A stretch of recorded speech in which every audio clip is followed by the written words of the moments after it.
old saying, pride comes before the fall. Over the weekend in Eugene, Oregon, we witnessed the dramatic, cataclysmic fall of a group of people that are filled with this false sense of pride and bravado.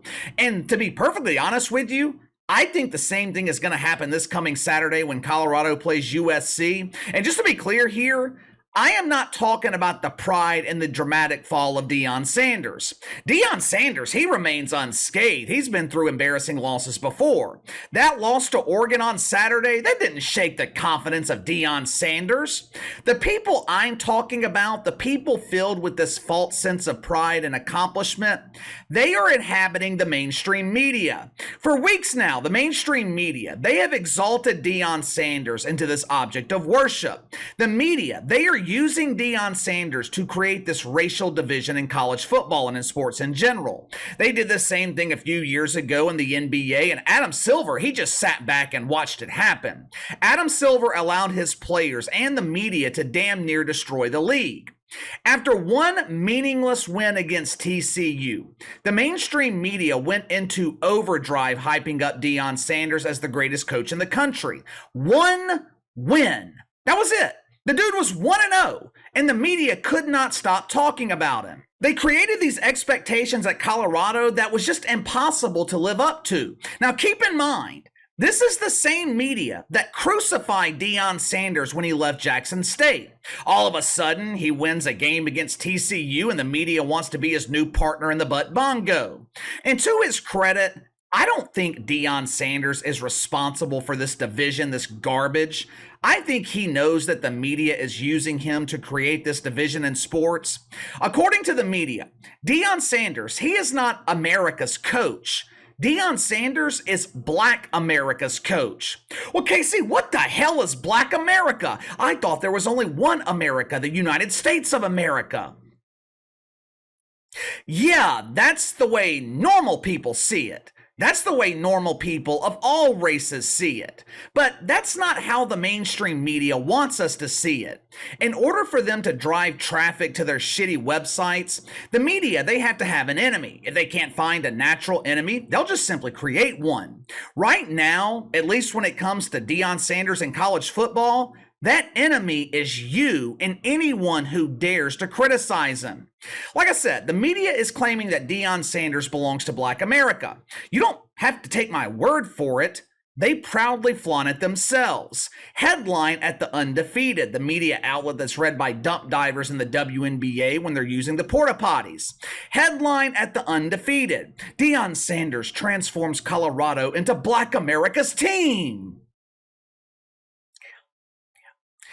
The incredibly lazy Mike Freeman, better known here on the channel as the Star Trek virgin. Mike, he was super busy this past weekend putting the moves on Obi-Wan Kenobi, trying to convince that old bastard to let him enter his promised land. Mike was so busy trying to woo Obi that he couldn't think of a proper title for his latest piece of propaganda for USA Today. So Mike Freeman, he borrows a strategy from our fearless leader John Biden, and he plagiarizes the title from The Undefeated. CNN is calling Deion Sanders the hero that African Americans want right now. Here in a second, I'm going to show you a black hero that should be celebrated by the media, but for some reason, they continue to ignore him. It's not going to take you long to figure out why.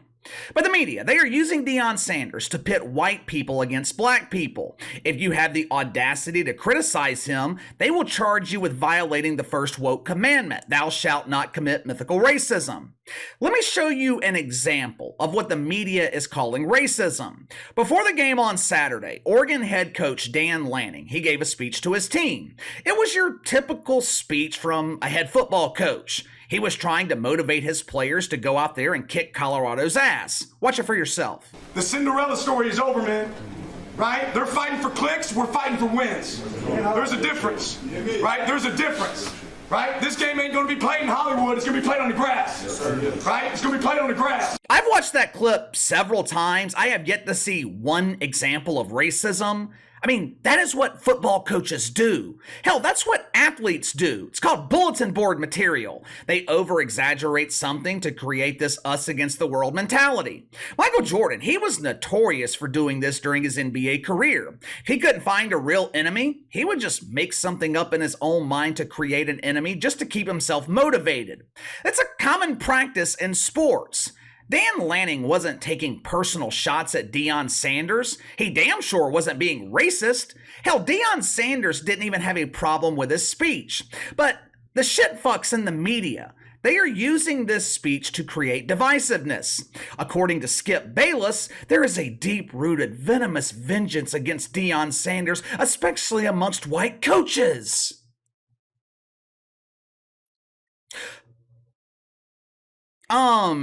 So, what was it called when Jay Norvell was critical of Deion Sanders? Was that black on black crime? I was on Twitter a lot yesterday live tweeting during the Saints game. I kept seeing these tweets in my timeline referencing all the supposed racism towards Deion Sanders. Yet, for some reason, no one was providing examples. I even responded to some of these people asking them to give me some examples. Not one of them gave me one example of it. This is exactly why I call it mythical racism. Now, were there some people that were happy and overjoyed because Deion Sanders got his ass kicked? Sure. Are there some people who dislike Deion Sanders because of his arrogance and coaching style? Absolutely. Does that make those people racist? No. Believe it or not, there was actually one person in the woke media who was not biting into the shit sandwich. And you're not going to believe me when I tell you who it is, because this person is an expert in the field of mythical racism. Matter of fact, she's one of the founders of the industry and the O-Face, Jemele Hill. Smelly Jemele. Yeah, Jemele Hill was not even biting into the shit sandwich. She actually came to the defense of Dan Lanning, claiming that his pregame speech was all about football. Unfortunately, the rest of the media, they are simply using Deion Sanders to create this racial division. Headline at the Arizona Republic: Deion Sanders is hated just like Muhammad Ali. I thought Muhammad Ali was universally loved and respected. Headline at First and Penn: Deion's first loss exposes racial divide. God. No, you assholes are creating this racial divide. Yahoo, CNN, USA Today, ESPN, the list goes on and on. The same people that crucified Deion Sanders for leaving Jackson State, the same media who claimed that he was abandoning his own community to go coach at a mostly white school and live in a mostly white community, those same people, they are calling you racist if you dare criticize Deion Sanders. Now, just to be clear, it was okay, it was acceptable when they were criticizing him. But if you criticize him, you're racist. The mainstream media, they have exalted Deion Sanders into this position of being a hero for the black community. I can be your hero, baby. They did the same thing 15 years ago with Barack Obama. And to be perfectly honest with you, I think this is insulting to the intelligence of black people. The media is always trying to create these icons, these deities for the black community to worship and aspire to be like. And look, Deion Sanders is an inspirational dude. This is nothing against him. That being said, I do think his style of coaching has a shelf life to it. I think that's the reason you don't see coaches like Nick Saban or Bill Belichick doing the same thing. The shit talking, the flamboyance, the over-the-top antics, the hype. That's all well and good if you're winning, but once you lose a couple of games, it tends to lose its effectiveness.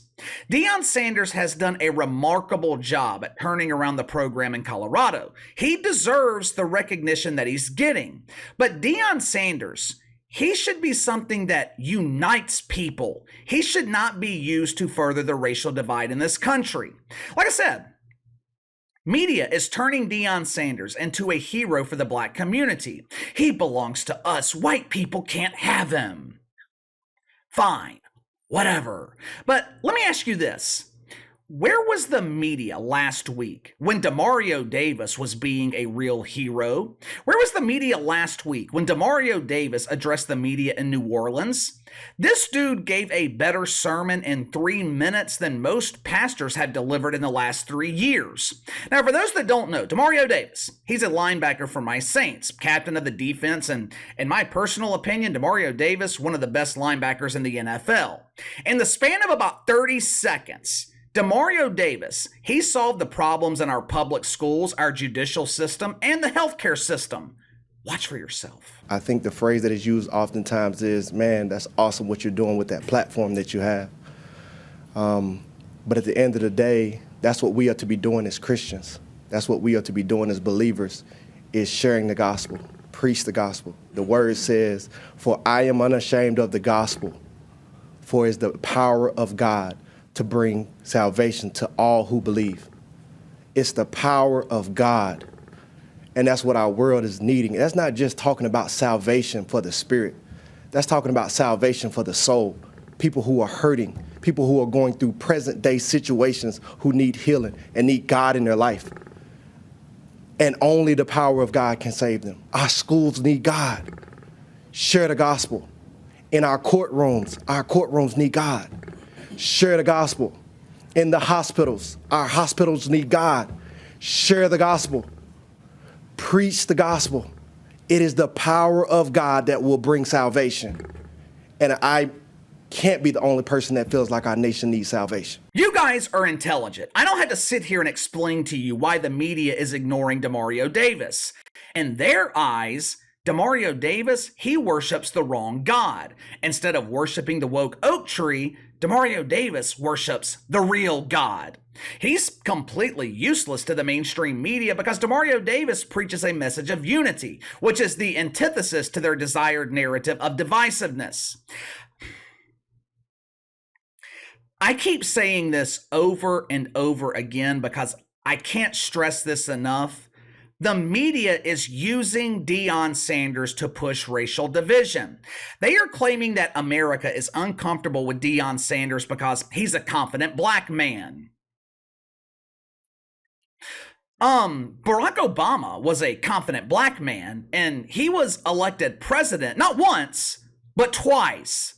The media is trying to create this atmosphere where it's unacceptable to criticize minorities. Anytime someone criticizes Kamala Harris, what's the first thing the media labels them? They are racist. They're misogynist. When Deion Sanders was winning, it was all rainbows and woke wieners throughout the mainstream media. They were brimming with pride. A confident black man is winning!